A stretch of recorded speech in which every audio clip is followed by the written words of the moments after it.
भाग ठड़े हर संत तुम्हारे, जिन घर धन हर नामा। प्रवान गणी से एह आए, सफल तना के कामा।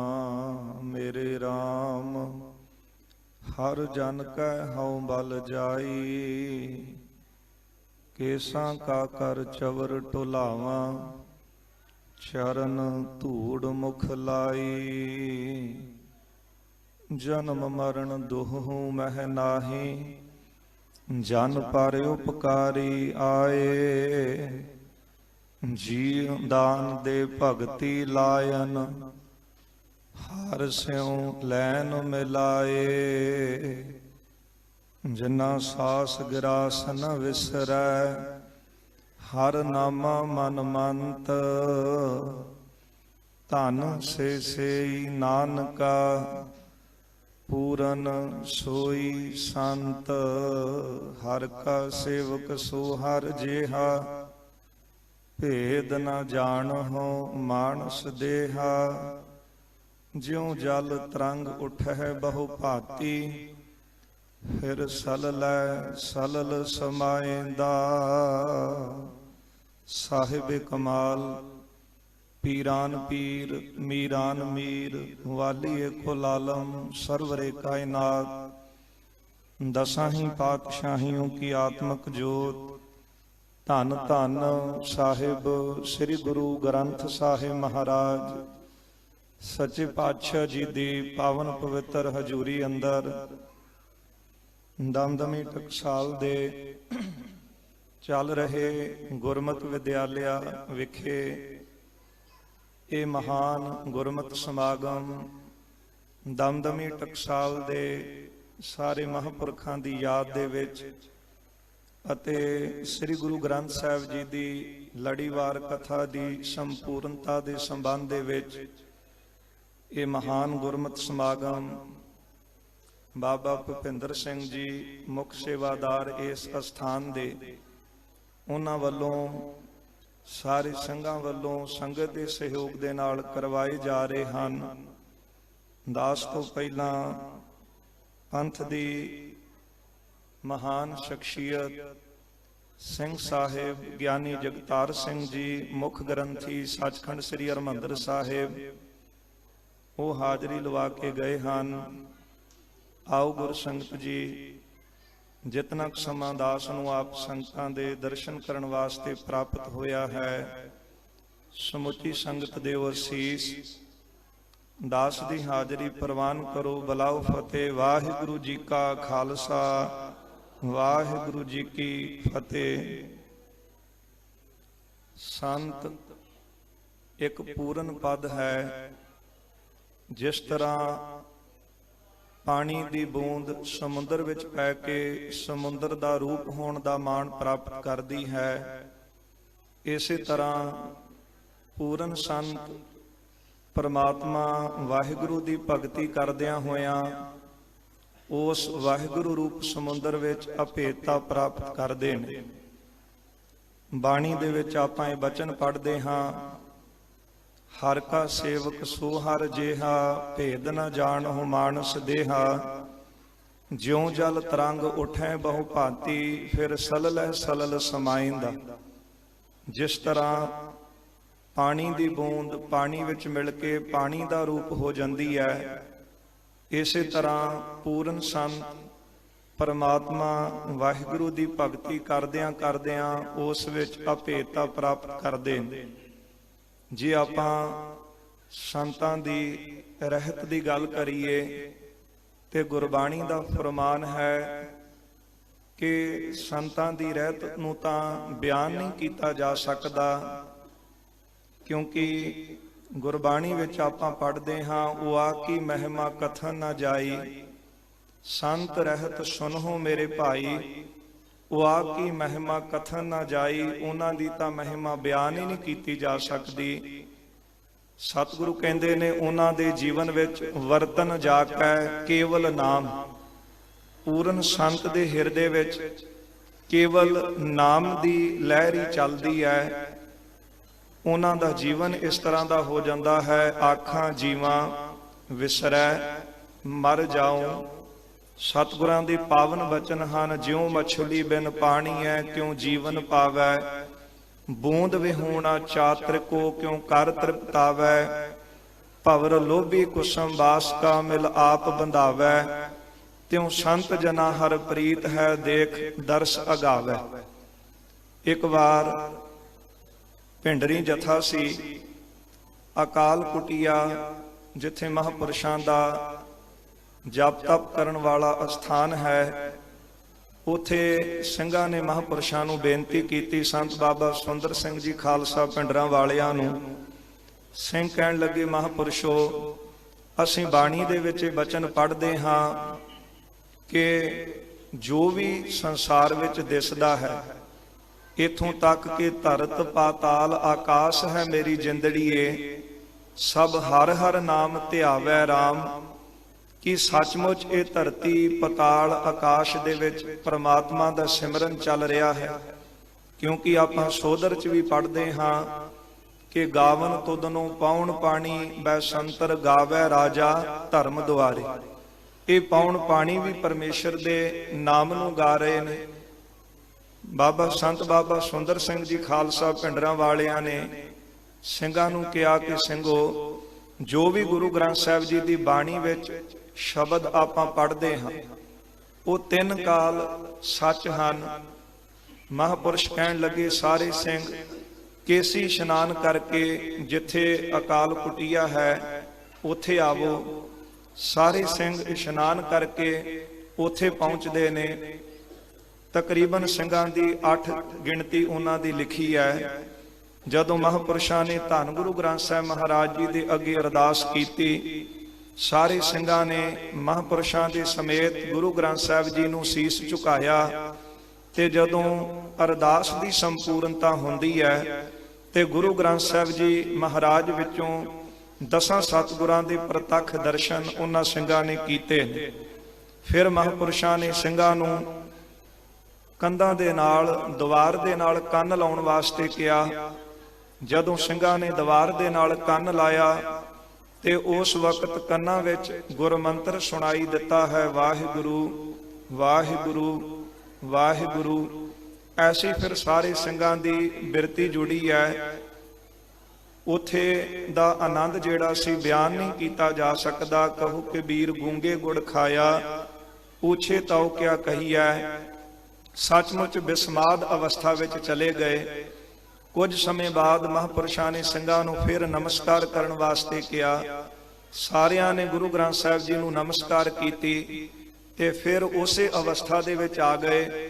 ਸਿੰਘਾਂ ਨੇ ਮਹਾਂਪੁਰਸ਼ਾਂ ਨੂੰ ਬੇਨਤੀ ਕੀਤੀ, ਮਹਾਂਪੁਰਸ਼ੋ ਜਿਹੜੀ ਅਵਸਥਾ ਵਿੱਚ ਸਾਨੂੰ ਆਪ ਜੀ ਲੈ ਕੇ ਗਏ ਸੀ ਨਾ, ਜੇ ਆਪ ਉੱਥੇ ਹੀ ਰਹਿਣ ਦਿੰਦੇ, ਸੱਚਮੁੱਚ ਉਹ ਬੜਾ ਆਨੰਦ ਸੀ। ਤੇ ਮਹਾਂਪੁਰਸ਼ ਕਹਿਣ ਲੱਗੇ, ਇਹ ਤਾਂ ਉਸ ਤਰ੍ਹਾਂ ਹੈ ਜਿਸ ਤਰ੍ਹਾਂ ਕੋਈ ਵੱਡਾ ਭਾਈ ਆਪਣੇ ਛੋਟੇ ਭਰਾ ਨੂੰ ਮੋਢੇ ਤੇ ਚੁੱਕ ਕੇ ਮੇਲੇ ਵਿੱਚ ਲੈ ਕੇ ਜਾਂਦਾ ਹੈ। ਪਰ ਮੇਲਾ ਦੇਖਣ ਦਾ ਆਨੰਦ ਉਦੋਂ ਆਉਂਦਾ ਜਦੋਂ ਆਪ ਮਨੁੱਖ ਪੈਰਾਂ ਤੇ ਚੱਲਣ ਜੋਗਾ ਹੋ ਜਾਵੇ। ਸੱਚਮੁੱਚ ਤੁਹਾਨੂੰ ਇਹ ਦੱਸ ਦਿੱਤਾ ਜੋ ਗੁਰਬਾਣੀ ਦੇ ਵਿੱਚ ਆਪਾਂ ਪੜ੍ਹਦੇ ਹਾਂ, ਉਹ 3 ਕਾਲ ਸੱਚ ਹੈ। ਫਿਰ ਹੁਣ ਆਪ ਕਮਾਈ ਕਰਕੇ ਉਹ ਅਵਸਥਾ ਦੇ ਵਿੱਚ ਪਹੁੰਚੋ। ਸੱਚਮੁੱਚ ਜਿਹੜੇ ਬਚਨ ਆਪਾਂ ਬਾਣੀ ਵਿੱਚ ਪੜ੍ਹਦੇ ਹਾਂ ਕਿ ਸੰਤ ਰਹਿਤ ਸੁਨਹੁ ਮੇਰੇ ਭਾਈ, ਵਾ ਕੀ ਮਹਿਮਾ ਕਥਨ ਨਾ ਜਾਈ। ਸੱਚਮੁੱਚ ਉਹਨਾਂ ਦੇ ਜੀਵਨ ਨੂੰ ਤਾਂ ਪੂਰਨ ਤੌਰ ਤੇ ਬਿਆਨ ਹੀ ਨਹੀਂ ਕੀਤਾ ਜਾ ਸਕਦਾ। ਅਸੀਂ ਕੇਵਲ ਮਹਾਂਪੁਰਸ਼ਾਂ ਦੇ ਨਾਲ ਜਿਹੜੇ ਸਿੰਘ ਰਹੇ ਨੇ, ਉਹ ਮਹਾਂਪੁਰਸ਼ਾਂ ਦੇ ਬਾਹਰਲੇ ਜੀਵਨ ਨੂੰ ਦੇਖ ਕਰਕੇ ਕੁਝ ਕੌਤਕ ਆਪਾਂ ਉਹਨਾਂ ਦੇ ਸੁਣਾ ਸਕਦੇ, ਪਰ ਜੋ ਉਹਨਾਂ ਦੀ ਅੰਦਰ ਦੀ ਅਵਸਥਾ ਹੈ ਉਹਨੂੰ ਕੌਣ ਬਿਆਨ ਕਰ ਸਕਦਾ ਹੈ।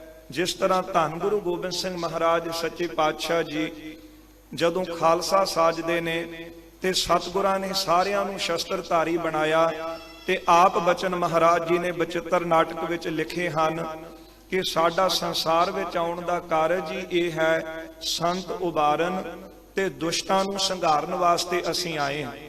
ਪਰ ਜਦੋਂ ਸਤਿਗੁਰੂ ਗੁਰੂ ਗੋਬਿੰਦ ਸਿੰਘ ਮਹਾਰਾਜ ਜੀ ਦੇ ਅਨੰਨ ਸਿੱਖ ਤੇ ਉਸ ਵਕਤ ਜਦੋਂ ਜਲ ਛਕਾਉਣ ਵਾਸਤੇ ਭਾਈ ਕਨਈਆ ਜੀ ਜਾਂਦੇ ਨੇ ਤੇ ਮਹਾਰਾਜ ਭਾਈ ਕਨਈਆ ਜੀ ਨੂੰ ਮਲਮ ਵੀ ਦਿੰਦੇ ਨੇ ਭਾਈ ਵੀਰ ਸਿੰਘ ਨੇ ਬੜੀਆਂ ਸੁੰਦਰ ਸਤਰਾਂ ਲਿਖੀਆਂ ਨੇ। ਜਦੋਂ ਭਾਈ ਕਨਈਆ ਜੀ ਦੀ ਸਿੰਘਾਂ ਨੇ ਸ਼ਿਕਾਇਤ ਗੁਰੂ ਸਾਹਿਬ ਜੀ ਪਾਸ ਕੀਤੀ ਹੈ, ਪਰ ਹੁਣ ਉਹਨਾਂ ਦੀ ਅੰਦਰ ਦੀ ਅਵਸਥਾ ਕੀ ਹੈ ਇਹ ਸਤਿਗੁਰੂ ਜਾਣਦੇ। ਲੋਕ ਤਾਂ ਕੇਵਲ ਕਈ ਵਾਰੀ ਬਾਹਰਲਾ ਪੱਖ ਦੇਖ ਕਰਕੇ ਨਿੰਦਿਆ ਕਰਨ ਲੱਗ ਪੈਂਦੇ ਨੇ।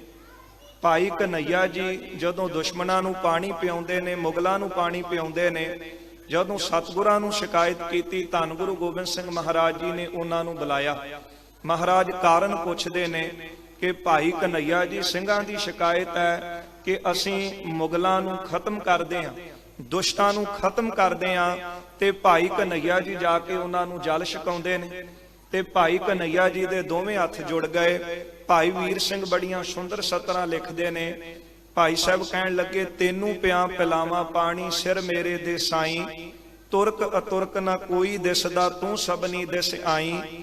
ਇਹ ਬਚਨ ਸੁਣ ਕੇ ਗੁਰੂ ਗੋਬਿੰਦ ਸਿੰਘ ਮਹਾਰਾਜ ਮੁਸਕਰਾਏ ਤੇ ਭਾਈ ਕਨਈਏ ਨੂੰ ਗਲ ਦੇ ਨਾਲ ਲਾਇਆ ਤੇ ਮਹਾਰਾਜ ਨੇ ਹੱਥ ਵਿੱਚ ਮਲਮ ਦੀ ਡੱਬੀ ਦੇ ਦਿੱਤੀ। ਮੈਂ ਬੇਨਤੀ ਕਰ ਰਿਹਾ, ਕੇਵਲ ਬਾਹਰਲਾ ਪੱਖ ਵੇਖ ਕੇ ਅਸੀਂ ਸੋਚਦੇ ਹਾਂ ਕਈ ਵਾਰੀ ਇਹਨਾਂ ਨੇ ਆਹ ਕਰਮ ਕਿਉਂ ਕੀਤਾ, ਪਰ ਉਹਨਾਂ ਦੀ ਅੰਦਰਲੀ ਜਿਹੜੀ ਅਵਸਥਾ ਹੈ ਉਹਨਾਂ ਬਾਰੇ ਸਾਨੂੰ ਗਿਆਨ ਨਹੀਂ। ਤੇ ਮਹਾਰਾਜ ਮੁਸਕਰਾ ਕੇ ਕਹਿੰਦੇ ਨੇ, ਹੱਸੇ ਗਲ ਲਾਇਆ ਪਿਆਰਾ, ਡੱਬੀ ਹੱਥ ਫੜਾਈ, ਪਾਣੀ ਨਾਲ ਮਲਮ ਵੀ ਰੱਖੀ, ਲੋੜ ਪਈ ਤੇ ਲਾਈ। ਧੰਨ ਗੁਰੂ ਗੋਬਿੰਦ ਸਿੰਘ ਮਹਾਰਾਜ ਜੀ ਨੇ ਭਾਈ ਕਨਈਏ ਨੂੰ ਮਲਮ ਵੀ ਦਿੱਤੀ। ਸੱਚਮੁੱਚ ਜੋ ਸੰਤਾਂ ਦਾ ਜੀਵਨ ਹੈ ਉਹਨੂੰ ਪੂਰਨ ਤੌਰ ਤੇ ਬਿਆਨ ਹੀ ਨਹੀਂ ਕੀਤਾ ਜਾ ਸਕਦਾ। ਹਾਂ, ਉਹਨਾਂ ਦਾ ਜੀਵਨ, ਉਹਨਾਂ ਦੇ ਅੰਦਰ ਕੇਵਲ ਤਾਂ ਕੇਵਲ ਨਾਮ ਜਿਹੜਾ ਹੈ ਉਹ ਚੱਲਦਾ ਹੈ। ਜਿਸ ਤਰ੍ਹਾਂ ਸੰਤ ਗਿਆਨੀ ਸੁੰਦਰ ਸਿੰਘ ਜੀ ਖਾਲਸਾ ਪਿੰਡਰਾਂ ਵਾਲਿਆਂ ਨੇ ਸਿੰਘਾਂ ਨੂੰ ਦੁਆਰਾਂ ਚੋਂ ਜੋ ਨਾਮ ਦੀ ਬਰਕਤ ਚੱਲ ਰਹੀ ਸੀ ਉਹ ਸੁਣਾ ਦਿੱਤੀ। ਸੱਚਮੁੱਚ ਮਹਾਂਪੁਰਸ਼ਾਂ ਦੇ ਰੋਮ ਰੋਮ ਦੇ ਵਿੱਚ ਉਹ ਜਿਹੜਾ ਸਿਮਰਨ ਹੈ ਚੱਲ ਰਿਹਾ ਹੈ। ਜਦ ਆਪਾਂ ਸੰਤ ਗੁਰਬਚਨ ਸਿੰਘ ਖਾਲਸਾ ਪਿੰਡਰਾਂ ਵਾਲਿਆਂ ਦੇ ਜੀਵਨ ਨੂੰ ਪੜ੍ਹਦੇ ਹਾਂ, ਉਹਨਾਂ ਦਾ ਵੀ ਪੂਰਨ ਜੀਵਨ ਹੈ। ਤੇ ਸੰਤ ਗਿਆਨੀ ਕਰਤਾਰ ਸਿੰਘ ਜੀ ਖਾਲਸਾ ਪਿੰਡਰਾਂ ਵਾਲੇ, ਕਿਉਂਕਿ ਸੰਤ ਗੁਰਬਚਨ ਸਿੰਘ ਜੀ ਨੂੰ ਤਾਂ ਆਪਾਂ ਗੁਰਮਤ ਮਾਰਤੰਡ ਸ਼ਬਦ ਉਹਨਾਂ ਨਾਲ ਜੋੜ ਕੇ ਦੇਖਦੇ ਹਾਂ। ਤੇ ਸੱਚਮੁੱਚ ਸੰਤ ਗਿਆਨੀ ਗੁਰਬਚਨ ਸਿੰਘ ਜੀ ਖਾਲਸਾ ਜੀ ਚੱਲਦੀ ਫਿਰਦੀ ਇੱਕ ਯੂਨੀਵਰਸਿਟੀ ਸੀ ਗੁਰਮਤ ਦੀ। ਉਸ ਸਮੇਂ ਜਦੋਂ ਸਿੱਖੀ ਲੱਭਦੀ ਨਹੀਂ ਸੀ ਤੇ ਸੰਤ ਗਿਆਨੀ ਗੁਰਬਚਨ ਸਿੰਘ ਜੀ ਖਾਲਸਾ ਜੀ ਨੇ ਵੱਧ ਤੋਂ ਵੱਧ ਗੁਰਬਾਣੀ ਦੀ ਕਥਾ ਕਰਕੇ ਤੇ ਭੁੱਲੀ ਹੋਈ ਜਿਹੜੀ ਲੁਕਾਈ ਸੀ ਉਹਨੂੰ ਗੁਰਮਤ ਦੇ ਨਾਲ ਜੋੜਿਆ। ਜਿੱਥੇ ਜਿੱਥੇ ਮਹਾਂਪੁਰਸ਼ਾਂ ਨੇ ਕਥਾ ਆਰੰਭ ਕੀਤੀ, ਤਕਰੀਬਨ ਉਹਨਾਂ ਅਸਥਾਨਾਂ ਤੇ, ਭਾਵੇਂ ਧਾਰਮਿਕ ਜਿਹੜੇ ਅਸਥਾਨ ਨੇ, ਜਿਸ ਤਰ੍ਹਾਂ ਜੋ ਸਤਿਗੁਰਾਂ ਦੇ ਚਰਨ ਛੋਹ ਅਸਥਾਨ ਤਖਤ ਸਾਹਿਬ ਹਨ, ਅੱਜ ਵੀ ਉਹ ਮਰਿਆਦਾ ਸੰਤਾਂ ਦੀ ਚਲਾਈ ਹੋਈ ਚੱਲ ਰਹੀ। ਜਿਸ ਤਰ੍ਹਾਂ ਤਖਤ ਸੱਚਖੰਡ ਸ੍ਰੀ ਹਜੂਰ ਸਾਹਿਬ ਅਬਚਲ ਨਗਰ ਨਾਂਦੇੜ ਵਿਖੇ ਸੰਤਾਂ ਨੇ ਸ੍ਰੀ ਗੁਰੂ ਗ੍ਰੰਥ ਸਾਹਿਬ ਮਹਾਰਾਜ ਜੀ ਦੀ ਬਾਣੀ ਦੀ ਕਥਾ ਆਰੰਭ ਕੀਤੀ। ਅੱਜ ਵੀ ਉਹ ਗੁਰਬਾਣੀ ਦੀ ਕਥਾ ਉਸੇ ਤਰ੍ਹਾਂ ਲੜੀਵਾਰ ਚੱਲ ਰਹੀ ਹੈ। ਜਿਹੜੀ ਕਥਾ ਦਾ ਅੱਜ ਭੋਗ ਬਾਬਾ ਭੁਪਿੰਦਰ ਸਿੰਘ ਜੀ ਨੇ ਇਸ ਸਥਾਨ ਤੇ ਪਾਇਆ ਹੈ, ਕਿਉਂਕਿ ਇਹ ਦਮਦਮੀ ਟਕਸਾਲ ਦੀ ਚਲਾਈ ਹੋਈ ਮਰਿਆਦਾ ਹੈ। ਮੈਂ ਜ਼ਿਆਦਾ ਸਮਾਂ ਨਾ ਲਵਾਂ, ਕੇਵਲ ਸੰਖੇਪ ਦੇ ਵਿੱਚ ਬੇਨਤੀ ਕਰਦਾ ਜਾਵਾਂ ਕਿ ਸੰਤਾਂ ਦਾ ਜੀਵਨ ਉਹ ਕੇਵਲ ਤਾਂ ਕੇਵਲ ਉਹਨਾਂ ਦੇ ਅੰਦਰ ਨਾਮ ਦੀ ਲਹਿਰ ਚੱਲਦੀ ਹੈ। ਜੇ ਸੰਤ ਗਿਆਨੀ ਕਰਤਾਰ ਸਿੰਘ ਜੀ ਖਾਲਸਾ ਪਿੰਡਰਾਂ ਵਾਲੇ ਜਿਸ ਸਮੇਂ ਸਿੱਖੀ ਦਾ ਕੋਈ ਨਾਮ ਵੀ ਲੈਣ ਤੋਂ ਡਰਦਾ ਸੀ, ਸਿੰਘ ਸਾਹਿਬ ਹੁਣੇ ਦੱਸ ਕੇ ਗਏ ਨੇ ਕਿ ਉਸ ਵਕਤ ਲੱਗੀ ਐਮਰਜੈਂਸੀ ਦੇ ਵਿੱਚ ਸੰਤਾਂ ਨੇ 37 ਨਗਰ ਕੀਰਤਨ ਜਿਹੜੇ ਉਹ ਕੱਢੇ ਤੇ ਸ੍ਰੀ ਗੁਰੂ ਗ੍ਰੰਥ ਸਾਹਿਬ ਜੀ ਦਾ ਪ੍ਰਕਾਸ਼ ਮਿੰਨੀ ਬੱਸ ਦੇ ਉੱਪਰ ਕਰਕੇ ਤੇ ਹਰੇਕ ਪੰਜਾਬ ਦੇ ਪਿੰਡ ਦੇ ਵਿੱਚ 15-15 ਮਿੰਟ ਸੰਤਾਂ ਨੇ ਸਿੱਖੀ ਦਾ ਪ੍ਰਚਾਰ ਕਰਨਾ। 14-14, 15-15 ਘੰਟੇ ਸੰਤ ਗਿਆਨੀ ਕਰਤਾਰ ਸਿੰਘ ਜੀ ਖਾਲਸਾ ਪਿੰਡਰਾਂ ਵਾਲਿਆਂ ਨੇ ਸਿੱਖੀ ਦਾ ਪ੍ਰਚਾਰ ਕੀਤਾ ਹੈ।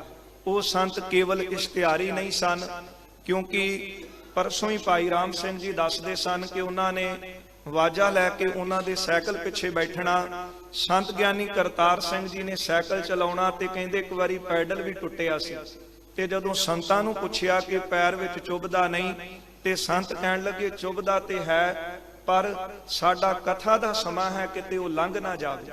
ਇਹਨਾਂ ਸਿੱਖੀ ਦੇ ਨਾਲ ਪ੍ਰੇਮ ਅਜੋਕੇ ਸਮੇਂ ਦੇ ਵਿੱਚ ਤੇ ਆਪਾਂ ਤੁਰਨ ਤੋਂ ਪਹਿਲਾਂ ਸਾਧਨ ਦੇਖਦੇ ਹਾਂ, ਫਿਰ ਆਪਾਂ ਪੁੱਛਦੇ ਹਾਂ ਕਿ ਤੁਸੀਂ ਭੇਟਾ ਕਿੰਨੀ ਦਵੋਗੇ, ਫਿਰ ਹੀ ਆਪਾਂ ਜਿਹੜੀ ਗੁਰਮਤ ਦੀ ਗੁਰਸਿੱਖੀ ਦੀ ਗੱਲ ਕਰਾਂਗੇ। ਪਰ ਅੱਜ ਆਪਾਂ ਉਹਨਾਂ ਦੀ ਯਾਦ ਵਿੱਚ ਜੁੜ ਕੇ ਬੈਠੇ ਹਾਂ ਜਿਨ੍ਹਾਂ ਨੇ ਨਿਸ਼ਕਾਮ ਜੀਵਨ ਸਾਰਾ ਹੀ ਸਿੱਖੀ ਨੂੰ ਸਮਰਪਿਤ ਕੀਤਾ ਹੈ। ਅਤੇ ਸੰਤ ਗਿਆਨੀ ਕਰਤਾਰ ਸਿੰਘ ਜੀ ਖਾਲਸਾ ਭਿੰਡਰਾਂ ਵਾਲਿਆਂ ਨੇ ਪੂਰੇ ਪੰਜਾਬ ਦੇ ਵਿੱਚ ਬਾਹਰਲੇ ਇਲਾਕਿਆਂ ਵਿੱਚ ਵੀ ਸੰਤ ਵਿਚਰਦੇ ਰਹੇ, ਪਰ 14-14 15-15 ਘੰਟੇ ਸੰਤਾਂ ਨੇ ਬੱਸ ਦੇ ਉੱਤੇ ਖਲੋ ਕੇ ਤੇ ਸਿੱਖੀ ਦਾ ਪ੍ਰਚਾਰ ਕਰਨਾ।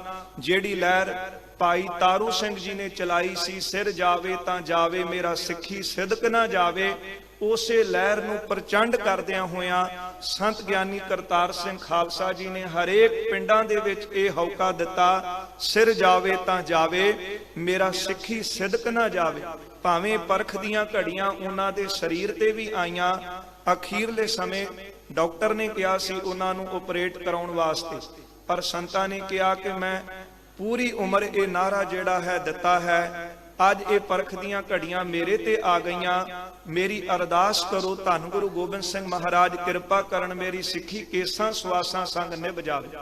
ਜਦ ਆਪਾਂ ਬਾਬਾ ਠਾਕੁਰ ਸਿੰਘ ਜੀ ਦਾ ਜੀਵਨ ਪੜ੍ਹਦੇ ਹਾਂ, ਕਿਉਂਕਿ ਸੰਤ ਗਿਆਨੀ ਕਰਤਾਰ ਸਿੰਘ ਜੀ ਖਾਲਸਾ ਭਿੰਡਰਾਂ ਵਾਲਿਆਂ ਨੇ ਇਹ ਬਚਨ ਕਹੇ ਸਨ ਕਿ ਜੇ ਕਿਤੇ ਸਿੱਖੀ ਦਾ ਪ੍ਰਚਾਰ ਕਰਦਿਆਂ ਮੇਰੇ ਸਰੀਰ ਨੂੰ ਕੁਝ ਹੁੰਦਾ ਹੈ ਤੇ ਉਸ ਤੋਂ ਬਾਅਦ ਜਥੇ ਦੀ ਸੇਵਾ ਠਾਕੁਰ ਸਿੰਘ ਕਰਨਗੇ। ਕਿਉਂਕਿ ਬਾਬਾ ਠਾਕੁਰ ਸਿੰਘ ਜੀ ਸੰਤ ਗਿਆਨੀ ਗੁਰਬਚਨ ਸਿੰਘ ਜੀ ਖਾਲਸਾ ਭਿੰਡਰਾਂ ਵਾਲਿਆਂ ਦੇ ਪਾਸ ਰਹਿ ਕੇ ਮਹਾਨ ਉਹਨਾਂ ਨੇ ਘਾਲਣਾ ਘਾਲੀ। ਇੱਕ ਵਾਰੀ ਸੰਤ ਗਿਆਨੀ ਗੁਰਬਚਨ ਸਿੰਘ ਜੀ ਖਾਲਸਾ ਭਿੰਡਰਾਂ ਵਾਲਿਆਂ ਨੇ ਕੁਝ ਝਿੜਕ ਮਾਰੀ ਤੇ ਝਿੜਕ ਕੇ ਬਾਬਾ ਜੀ ਨੂੰ ਕਹਿਣ ਲੱਗੇ ਤੂੰ ਚਲਾ ਜਾ। ਤੇ ਬਾਬਾ ਠਾਕੁਰ ਸਿੰਘ ਜੀ ਮਹਾਂਪੁਰਸ਼ਾਂ ਦਾ ਬਚਨ ਉਹਨੂੰ ਸੱਚ ਕਰਕੇ ਮੰਨਣਾ ਸੀ, ਪਰ ਹੁਣ ਇਹ ਮਹਾਂਪੁਰਸ਼ਾਂ ਦੀ ਵੀ ਪਰਖ ਦੀ ਘੜੀ ਸੀ। ਵੱਡੇ ਮਹਾਂਪੁਰਸ਼ਾਂ ਨੇ ਝਿੜਕ ਮਾਰੀ, ਠਾਕੁਰ ਸਿੰਘ ਚਲਾ ਜਾ, ਸਾਡੇ ਅੱਖਾਂ ਸਾਹਮਣੇ ਨਾ ਦਿਸੀ। ਬਾਬਾ ਜੀ ਨੇ ਬਚਨ ਮੰਨਿਆ ਤੇ ਬਾਬਾ ਜੀ ਕੁਝ ਸਮੇਂ ਸੰਤਾਂ ਦੇ ਅੱਖੋਂ ਓਲੇ ਹੋਏ। ਕਹਿੰਦੇ ਜਦੋਂ ਅਗਲਾ ਦਿਨ ਚੜਿਆ ਮਹਾਂਪੁਰਸ਼ ਇਸ਼ਨਾਨ ਕਰਨ ਲੱਗੇ ਤੇ ਟੱਬ ਸਿੰਘਾਂ ਨੇ ਭਰ ਕੇ ਦਿੱਤਾ ਜਲ ਦਾ, ਤੇ ਮਹਾਂਪੁਰਸ਼ ਆਪ ਆਪਣੇ ਤਨ ਤੇ ਜਲ ਪਾਉਣ। ਤੇ ਜਦੋਂ ਮਹਾਂਪੁਰਸ਼ ਸੰਤ ਬਾਬਾ ਠਾਕੁਰ ਸਿੰਘ ਜੀ ਸੰਤਾਂ ਦੇ ਪਿੱਛੇ ਚਲੇ ਗਏ, ਪਿੱਛੇ ਖਲੋ ਕੇ ਤੇ ਸੰਤਾਂ ਦੇ ਸਰੀਰ ਦੇ ਉੱਤੇ ਭਰ ਭਰ ਕੇ ਮੱਗੇ ਜਲ ਪਾਉਣ ਲੱਗੇ। ਤੇ ਬਿਨਾਂ ਦੇਖਿਆ ਸੰਤ ਗੁਰਬਚਨ ਸਿੰਘ ਜੀ ਖਾਲਸਾ ਜੀ ਨੇ ਕਿਹਾ ਠਾਕੁਰ ਸਿਆਂ ਤੈਨੂੰ ਕਿਹਾ ਸੀ ਚਲਾ ਜਾ, ਤੂੰ ਗਿਆ ਨਹੀਂ। ਤੇ ਬਾਬਾ ਜੀ ਕਹਿਣ ਲੱਗੇ ਮਹਾਂਪੁਰਸ਼ੋ ਜਾਵਾਂ ਕਿੱਥੇ, ਮੇਰਾ ਤੇ ਹੋਰ ਕੋਈ ਟਿਕਾਣਾ ਹੀ ਨਹੀਂ। ਸੱਚਮੁੱਚ ਜਦੋਂ ਬਾਬਾ ਠਾਕੁਰ ਸਿੰਘ ਜੀ ਦੇ ਅੰਦਰੋਂ ਇਹ ਬਚਨ ਨਿਕਲੇ ਤੇ ਸੰਤ ਗਿਆਨੀ ਗੁਰਬਚਨ ਸਿੰਘ ਜੀ ਖਾਲਸਾ ਜੀ ਨੇ ਕਿਹਾ ਸੀ ਠਾਕੁਰ ਸਿਆਂ ਤੇਰੀ ਇੰਨੀ ਹੁਣ ਕਮਾਈ ਹੈ, ਤੂੰ ਇੰਨੀ ਸੇਵਾ ਸਾਡੀ ਕੀਤੀ ਹੈ, ਸਾਡਾ ਚਿੱਤ ਕਰਦਾ ਤੈਨੂੰ ਨਾਲ ਹੀ ਸੱਚਖੰਡ ਲੈ ਚੱਲੀ। ਤੇ ਮਹਾਂਪੁਰਸ਼ਾਂ ਨੇ ਅੱਗੋਂ ਬਚਨ ਕੀਤਾ, ਕਹਿਣ ਲੱਗੇ ਸੰਤ ਜੀ ਮੈਂ ਤੁਹਾਡੀ ਸੇਵਾ ਤੇ ਕਰ ਲਈ, ਮੇਰੇ ਮਨ ਵਿੱਚ ਬੜਾ ਚਾਹ ਹੈ ਕਿ ਮੈਂ ਸਿੰਘਾਂ ਦੀ ਵੀ ਸੇਵਾ ਕਰਾਂ, ਮੈਂ ਪੰਥ ਦੀ ਸੇਵਾ ਕਰਾਂ। ਬਾਬਾ ਭੁਪਿੰਦਰ ਸਿੰਘ ਜੀ ਬਹੁਤ ਲੰਮਾ ਸਮਾਂ ਮਹਾਂਪੁਰਸ਼ਾਂ ਕੋਲ ਰਹਿ ਕੇ ਸੇਵਾ ਕਰਦੇ ਰਹੇ। ਆਪਾਂ ਤੇ ਕੇਵਲ ਉਹਨਾਂ ਸਿੰਘਾਂ ਤੋਂ ਮਹਾਂਪੁਰਸ਼ਾਂ ਦੇ ਜੀਵਨ ਨੂੰ ਸੁਣਿਆ ਹੈ, ਪਰ ਜਿਨ੍ਹਾਂ ਨੇ ਕੋਲ ਰਹਿ ਕੇ ਉਹਦਾ ਆਨੰਦ ਮਾਣਿਆ ਉਹਨਾਂ ਦੀ ਤਾਂ ਬਾਤ ਹੀ ਕਿਹਾ ਹੈ। ਕਹਿੰਦੇ ਮਹਾਂਪੁਰਸ਼ ਸੰਤ ਬਾਬਾ ਠਾਕੁਰ ਸਿੰਘ ਜੀ ਨੇ ਬਚਨ ਕਹੇ ਮਹਾਂਪੁਰਸ਼ੋ ਮੈਂ ਪੰਥ ਦੀ ਸਿੰਘਾਂ ਦੀ ਸੇਵਾ ਕਰਨੀ ਚਾਹੁੰਦਾ। ਤੇ ਆਪਾਂ ਸਾਰੇ ਜਾਣਦੇ ਹਾਂ, ਪੁਰਾਣੇ ਸਿੰਘ ਇਹ ਜ਼ਿਆਦਾ ਜਾਣਦੇ ਨੇ ਕਿ ਮਹਾਂਪੁਰਸ਼ਾਂ ਨੂੰ ਸੰਤ ਬਾਬਾ ਠਾਕੁਰ ਸਿੰਘ ਜੀ ਨੂੰ ਸਿੰਘਾਂ ਦੀ ਮਾਂ ਕਿਹਾ ਕਰਦੇ ਸੀ, ਕਿਉਂਕਿ ਜਥੇ ਵਿੱਚ 10-10 12-12 15-15 20-20 ਸਾਲ ਦੇ ਭਚੰਗੀ ਮਾਵਾਂ ਨੇ ਛੱਡ ਜਾਣੇ। ਤੇ ਆਪਾਂ ਸਾਰੇ ਜਾਣਦੇ ਹਾਂ ਕਿ ਬੱਚੇ ਦੀ ਪਰਵਰਿਸ਼ ਜਿਹੜੀ ਹੈ ਉਹ ਮਾਂ ਤੋਂ ਵੱਧ ਹੋਰ ਕੋਈ ਨਹੀਂ ਜੇ ਕਰ ਸਕਦਾ। ਤੇ ਸੱਚਮੁੱਚ ਬਾਬਾ ਠਾਕੁਰ ਸਿੰਘ ਜੀ ਨੇ ਮਾਂ ਬਣ ਕੇ ਆਪਣੇ ਜਥੇ ਦੇ ਸਿੰਘਾਂ ਨੂੰ ਪਾਲਿਆ ਹੈ। ਜਿਹੜੇ ਲੋਕ ਕੇਵਲ ਬਾਹਰਲੀ, ਮੈਂ ਤਾਂ ਬੇਨਤੀ ਭਾਈ ਕਨਈਆ ਜੀ ਦੇ ਜੀਵਨ ਤੋਂ ਕੀਤੀ ਕਿ ਬਾਹਰਲਾ ਪੱਖ ਦੇਖ ਕਰਕੇ ਕਹਿੰਦੇ ਨੇ ਜੇ ਸੰਤਾਂ ਨੇ ਉਹ ਲਹਿਰ ਚਲਾਈ ਸੀ ਤੇ ਫਿਰ ਬਾਬਾ ਠਾਕੁਰ ਸਿੰਘ ਜੀ ਸ਼ਾਂਤਮਈ ਰਹਿ ਕੇ ਪ੍ਰਚਾਰ ਕਿਉਂ ਕਰਦੇ ਰਹੇ। ਆਪਾਂ ਗੁਰੂ ਸਾਹਿਬ ਦਾ ਜੀਵਨ ਪੜ੍ਹਦੇ ਹਾਂ, ਪੰਜਵੇਂ ਸਰੂਪ ਦੇ ਵਿੱਚ ਸ਼ਾਂਤਮਈ ਸ਼ਹਾਦਤ ਦਿੱਤੀ ਤੇ ਛੇਵੇਂ ਸਰੂਪ ਦੇ ਵਿੱਚ ਜਾ ਕੇ ਗੁਰੂ ਹਰਗੋਬਿੰਦ ਸਾਹਿਬ ਮਹਾਰਾਜ ਜੀ ਨੇ ਮੀਰੀ ਪੀਰੀ ਦੀਆਂ ਤਲਵਾਰਾਂ ਧਾਰਨ ਕੀਤੀਆਂ। ਨਾਵੇਂ ਸਰੂਪ ਦੇ ਵਿੱਚ ਸ਼ਾਂਤਮਈ ਸ਼ਹਾਦਤ ਹੈ ਤੇ ਦਸਮ ਸਰੂਪ ਦੇ ਵਿੱਚ 14 ਜੰਗਾਂ ਕਰਦੇ ਨੇ। ਇਹ ਸਤਿਗੁਰਾਂ ਦੀ ਆਪਣੀ ਮੌਜ ਹੈ ਤੇ ਮਹਾਂਪੁਰਸ਼ਾਂ ਦਾ ਆਪਣਾ ਹੀ ਇਹ ਲਹਿਜਾ ਹੈ, ਉਹਨਾਂ ਦਾ ਆਪਣਾ ਇਹ ਜੀਵਨ ਹੈ। ਤੇ ਸੰਤ ਗਿਆਨੀ ਗੁਰਬਚਨ ਸਿੰਘ ਜੀ ਖਾਲਸਾ ਭਿੰਡਰਾਂ ਵਾਲੇ ਕਹਿਣ ਲੱਗੇ ਠਾਕੁਰ ਸਿੰਘ ਜੀ ਤੁਸੀਂ ਹੁਣ ਮੁਕਤ ਹੋ, ਜਦੋਂ ਤੁਹਾਡਾ ਚਿੱਤ ਕਰੇ ਤੁਸੀਂ ਸੱਚਖੰਡ ਨੂੰ ਆ ਜਾਓ। ਸੱਚਮੁੱਚ ਇਹ ਮਹਾਂਪੁਰਸ਼ਾਂ ਦੇ ਵੱਡਿਆਂ ਦੇ ਬਚਨ ਹੋਏ ਤੇ ਫਿਰ 3 ਮਹਾਂਪੁਰਖਾਂ ਦੇ ਕੋਲ ਰਹਿ ਕੇ ਸੇਵਾਵਾਂ ਕੀਤੀਆਂ ਨੇ। ਸੰਤ ਗਿਆਨੀ ਕਰਤਾਰ ਸਿੰਘ ਜੀ ਖਾਲਸਾ ਪਿੰਡਰਾਂ ਵਾਲੇ ਜਦੋਂ ਇੱਥੋਂ ਚੱਲਦੇ ਨੇ ਪਿੰਡਰਾਂ ਤੋਂ ਮਹਿਤੇ ਜਾ ਕੇ ਮਹਾਂਪੁਰਸ਼ਾਂ ਨੇ ਕਮਰ ਕਸ ਕਰਕੇ ਆਪ ਉੱਥੇ ਸੇਵਾਵਾਂ ਕੀਤੀਆਂ, ਸੋਹਣਾ ਅਸਥਾਨ ਤਿਆਰ ਕੀਤਾ। ਤੇ ਬਾਬਾ ਜੀ ਨੇ ਹਰ ਵਕਤ ਆਪਣੇ ਸਿਰ ਤੇ ਟੋਕਰਾ ਚੁੱਕ ਕੇ ਰੱਖਣਾ, ਕਿਉਂਕਿ ਹੁਣ ਵੀ ਆਪਾਂ ਬਾਬਾ ਜੀ ਦਾ ਜੀਵਨ ਦੇਖਿਆ। ਭਾਵੇਂ ਬਾਬਾ ਜੀ ਸਿੰਘ ਦੀ ਬਾਹ ਫੜ ਕੇ ਪੌੜੀਆਂ ਉਤਰਦੇ ਸਨ, ਸਰੀਰ ਇੰਨਾ ਬਜ਼ੁਰਗ ਹੋ ਚੁੱਕਿਆ ਸੀ, ਪਰ ਮਹਾਂਪੁਰਸ਼ਾਂ ਦੇ ਹੱਥਾਂ ਦੇ ਵਿੱਚ ਪ੍ਰਸ਼ਾਦਿਆਂ ਦਾ ਥਾਲ ਰਹਿੰਦਾ ਸੀ। ਪੂਰੀ ਰਾਤ ਖਲੋ ਕੇ ਸਮਾਗਮ ਦੇ ਵਿੱਚ ਮਹਾਂਪੁਰਸ਼ਾਂ ਨੇ ਗੁਰੂ ਗ੍ਰੰਥ ਸਾਹਿਬ ਮਹਾਰਾਜ ਜੀ ਨੂੰ ਚੌਰ ਕਰਨਾ। ਸੱਚਮੁੱਚ ਇਹ ਉਹਨਾਂ ਦਾ ਜੀਵਨ ਹੈ। ਭਾਵੇਂ ਉਹਨਾਂ ਨੇ ਸਟੇਜ ਤੇ ਖਲੋ ਕੇ ਨਾ ਕਥਾ ਕੀਤੀ ਹੋਵੇ, ਪਰ ਜਿੰਨੇ ਕਥਾਵਾਚਕ ਉਹਨਾਂ ਨੇ ਕੇਵਲ ਬਚਨਾਂ ਨੇ ਨਾਲ ਬਣਾ ਦਿੱਤੇ, ਉਹ ਸਾਡੇ ਸਾਹਮਣੇ ਨੇ। ਕਿਉਂਕਿ ਭਾਈ ਗੁਰਦਾਸ ਜੀ ਨੇ ਬਚਨ ਕਹੇ ਸਨ, ਜਦੋਂ ਕੁਝ ਸਿੱਖਾਂ ਨੇ ਆ ਕੇ ਉਹਨਾਂ ਨੂੰ ਕਿਹਾ ਸਾਡੇ ਪਿੰਡ ਰੁਕੋ ਤੇ ਕੁਝ ਸਮਾਂ ਰੁਕ ਕੇ ਪ੍ਰਚਾਰ ਕਰੋ, ਤੇ ਭਾਈ ਗੁਰਦਾਸ ਜੀ ਕਹਿਣ ਲੱਗੇ ਜੇ ਮੇਰੇ ਲੰਘਿਆਂ ਦੇ ਨਾਲ ਤੁਹਾਡਾ ਜੀਵਨ ਨਹੀਂ ਬਦਲ ਸਕਦਾ, ਫਿਰ ਪ੍ਰਚਾਰ ਨੇ ਵੀ ਨਹੀਂ ਬਦਲਣਾ। ਮਹਾਂਪੁਰਸ਼ਾਂ ਦਾ ਜੀਵਨ ਹੀ ਜਿਹੜਾ ਹੈ ਉਹ ਸਿੱਖੀ ਦਾ ਪ੍ਰਚਾਰ ਹੈ। ਤੇ ਸੰਤ ਬਾਬਾ ਜਰਨੈਲ ਸਿੰਘ ਜੀ ਖਾਲਸਾ ਜੀ ਨੂੰ ਆਪਣੇ ਹੱਥੀਂ ਦਸਤਾਰ ਦਿੱਤੀ ਹੈ। ਜਦ ਸੰਤ ਬਾਬਾ ਜਰਨੈਲ ਸਿੰਘ ਜੀ ਖਾਲਸਾ ਜੀ ਨੇ ਬਚਨ ਕਹੇ ਕਿ ਮਹਾਂਪੁਰਸ਼ੋ ਮੈਂ ਇੰਨੇ ਯੋਗ ਨਹੀਂ, ਤੇ ਬਾਬਾ ਜੀ ਨੇ ਫਿਰ ਬਚਨ ਕੀਤਾ ਸੀ ਜਰਨੈਲ ਸਿੰਘ ਇਹ ਦਸਤਾਰ ਤੂੰ ਲੈਣੀ ਹੈ। ਤੇ ਫਿਰ ਮਹਾਂਪੁਰਸ਼ਾਂ ਨੇ ਮਨਾ ਕਰ ਦਿੱਤਾ, ਤੇ ਬਾਬਾ ਠਾਕੁਰ ਸਿੰਘ ਜੀ ਕਹਿਣ ਲੱਗੇ ਜੇ 5 ਸਿੰਘ ਕਹਿਣਗੇ ਫਿਰ ਤਾਂ ਦਸਤਾਰ ਲਓਗੇ ਨਾ। ਤੇ ਫਿਰ ਬਾਬਾ ਜਰਨੈਲ ਸਿੰਘ ਜੀ ਨੇ ਸੰਤ ਬਾਬਾ ਜਰਨੈਲ ਸਿੰਘ ਜੀ ਨੇ ਹੱਥ ਜੋੜੇ। ਫਿਰ ਬਾਬਾ ਠਾਕੁਰ ਸਿੰਘ ਜੀ ਕਹਿਣ ਲੱਗੇ ਉੱਠ ਦਿਓ ਕਿ 5 ਸਿੰਘ ਅਰਦਾਸ ਕਰੀਏ। ਸੰਤ ਬਾਬਾ ਜਰਨੈਲ ਸਿੰਘ ਜੀ ਨੂੰ ਪਹਿਲੀ ਦਸਤਾਰ ਬਾਬਾ ਠਾਕੁਰ ਸਿੰਘ ਜੀ ਨੇ ਆਪਣੇ ਹੱਥੀਂ ਸਜਾਈ। ਤੇ ਸੰਤ ਬਾਬਾ ਜਰਨੈਲ ਸਿੰਘ ਇਹਨਾਂ ਸਤਕਾਰ ਬਾਬਾ ਜੀ ਦਾ ਕਰਦੇ।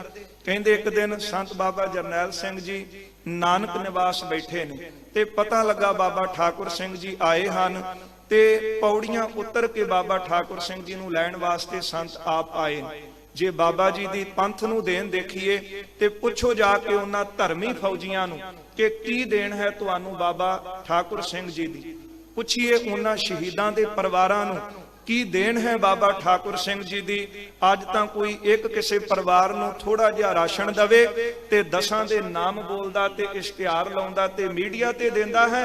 ਫਰਕ ਸਿਰਫ ਇੰਨਾ ਹੈ ਕਿ ਬਾਬਾ ਜੀ ਕਦੇ ਵੀ ਮੀਡੀਆ ਦੇ ਵਿੱਚ ਨਹੀਂ ਆਏ, ਤੇ ਉਹਨਾਂ ਸ਼ਹੀਦਾਂ ਦੇ ਪਰਿਵਾਰਾਂ ਨੂੰ ਬਾਬਾ ਜੀ ਨੇ ਮਾਂ ਬਣ ਕੇ ਸੰਭਾਲਿਆ ਹੈ। ਸਮਾਂ ਇੰਨਾ ਨਹੀਂ ਕਿ ਆਪਾਂ ਉਹਨਾਂ ਦੇ ਜੀਵਨ ਨੂੰ ਹੋਰ ਵਿਸਥਾਰ ਵਿੱਚ ਕਹਿ ਸਕੀਏ, ਕਿਉਂਕਿ ਮੈਂ ਪਹਿਲਾਂ ਹੀ ਬੇਨਤੀ ਕਰ ਦਿੱਤੀ ਹੈ ਉਹ ਆ ਕੀ ਮਹਿਮਾ ਕਥਨ ਨਾ ਜਾਈ। ਆਪਾਂ ਸਾਰੇ ਜਥੇ ਦੇ ਸਿੰਘ ਬੈਠੇ ਆ। ਸਾਰ ਕੁਤਾਵਲੀ ਦੇ ਵਿੱਚ ਆਪਾਂ ਦੋਹਰਾ ਪੜ੍ਹਦੇ ਹਾਂ ਗਿਰ ਗਿਰ ਮੈਂ ਮਾਨਕ ਨਹੀਂ, ਗਜ ਗਜ ਮੋਤੀ ਨਾਹੇ, ਚੰਦਨ ਤਰ ਬਨ ਬਨ ਨਹੀਂ, ਸੰਤ ਨਾ ਪੁਰ ਪੁਰ ਮਾਹੇ। ਜਿਸ ਤਰ੍ਹਾਂ ਹਰੇਕ ਪਹਾੜ ਵਿੱਚੋਂ ਗਿਰ ਗਿਰ ਮੈਂ ਮਾਨਕ ਨਹੀਂ ਮਿਲ ਜਾਂਦੇ, ਹਰੇਕ ਹਾਥੀ ਚੋਂ ਮੋਤੀ ਨਹੀਂ ਮਿਲਦੇ, ਚੰਦਨ ਦਾ ਬੂਟਾ ਹਰੇਕ ਜੰਗਲ ਚੋਂ ਨਹੀਂ ਮਿਲ ਜਾਂਦਾ, ਐਸੇ ਪੂਰਨ ਮਹਾਂਪੁਰਖ ਹਰੇਕ ਨਗਰ ਚੋਂ ਨਹੀਂ ਮਿਲ ਜਾਂਦੇ। ਵੱਡ ਭਾਗੇ ਹੋ ਆਪ ਇਸ ਨਗਰ ਵਾਲੇ ਵੀ, ਜਿੱਥੇ ਮਹਾਂਪੁਰਸ਼ਾਂ ਦੇ ਚਰਨ ਪਏ ਹਨ, ਜਿੱਥੇ ਮਹਾਂਪੁਰਸ਼ਾਂ ਨੇ ਸਿੱਖੀ ਦੇ ਪ੍ਰਚਾਰ ਨੂੰ ਆਪ ਕੀਤਾ ਹੈ, ਅਤੇ ਉਹੋ ਹੀ ਸੇਵਾਵਾਂ ਬਾਬਾ ਭੁਪਿੰਦਰ ਸਿੰਘ ਜੀ ਨਿਭਾ ਰਹੇ ਹਨ। ਸਤਿਗੁਰੂ ਕਿਰਪਾ ਕਰਨ, ਇਸੇ ਤਰ੍ਹਾਂ ਉਹਨਾਂ ਦੇ ਸੀਸ ਤੇ ਮੇਰ ਭਰਿਆ ਹੱਥ ਰੱਖ ਕੇ ਆਪਣੀਆਂ ਸੇਵਾਵਾਂ ਆਪ ਲੈਂਦੇ ਰਹਿਣ। ਕੋਟਾਨ ਕੋਟ ਧੰਨਵਾਦ ਸਾਹਿਬ ਸ੍ਰੀ ਗੁਰੂ ਗ੍ਰੰਥ ਸਾਹਿਬ ਮਹਾਰਾਜ ਜੀ ਦਾ, ਆਪ ਸਮੁੱਚੀਆਂ ਸੰਗਤਾਂ ਦਾ। ਬਾਬਾ ਰਘਬੀਰ ਸਿੰਘ ਜੀ ਖਿਆਲੇ ਵਾਲੇ ਉਹ ਵੀ ਬੈਠੇ ਹਨ, ਬਾਬਾ ਤਰਲੋਕ ਸਿੰਘ ਜੀ ਹਾਜ਼ਰੀ ਲਵਾ ਰਹੇ ਨੇ। ਸੋ ਇਸੇ ਤਰ੍ਹਾਂ ਹੋਰ ਬੇਅੰਤ ਸ਼ਖਸੀਅਤਾਂ ਗਿਆਨੀ ਬਲਰਾਜ ਸਿੰਘ ਜੀ, ਹੋਰ ਮਹਾਂਪੁਰਖ ਆਏ ਹਨ। ਸੱਚਖੰਡ ਸ੍ਰੀ ਹਰਿਮੰਦਰ ਸਾਹਿਬ ਤੋਂ ਭਾਈ ਬਲਜਿੰਦਰ ਸਿੰਘ ਜੀ ਗ੍ਰੰਥੀ, ਭਾਈ ਸ਼ਮਸ਼ੇਰ ਸਿੰਘ ਜੀ ਗ੍ਰੰਥੀ ਗੁਰਦੁਆਰਾ ਮੰਜੀ ਸਾਹਿਬ ਦੀਵਾਨ ਹਾਲ ਦਾਸ ਦੇ ਨਾਲ ਆਏ ਹਨ। ਸਾਰਿਆਂ ਦਾ ਬਹੁਤ ਬਹੁਤ ਧੰਨਵਾਦ। ਹੋਈ ਭੁੱਲ ਚੁੱਕ ਦੀ ਖਿਮਾ ਦਿਓ ਅਸੀਸ, ਬਲਾਓ ਫਤਿਹ। ਵਾਹਿਗੁਰੂ ਜੀ ਕਾ ਖਾਲਸਾ, ਵਾਹਿਗੁਰੂ ਜੀ ਕੀ ਫਤਿਹ। ਜੀ ਕਾ ਖਾਲਸਾ।